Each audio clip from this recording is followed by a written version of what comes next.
தங்க நிற சூரியன போல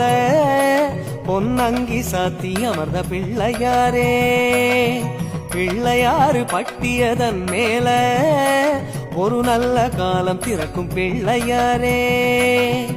அம்பலத்தில் ஆடும் சிவனால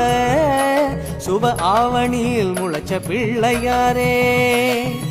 ஆடி போய் ஆவணி வந்தாலே ஐயா அலையலையாய் பக்தர் கூடுவாரே, கொடிமரமேறும் ஒரு 10 நாளும் கணபதி நாதம் ஒலிக்க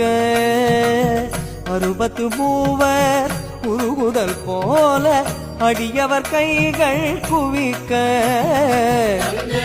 சூரியன போல பொன்னங்கி சாத்தி அமர்ந்த பிள்ளையாரே,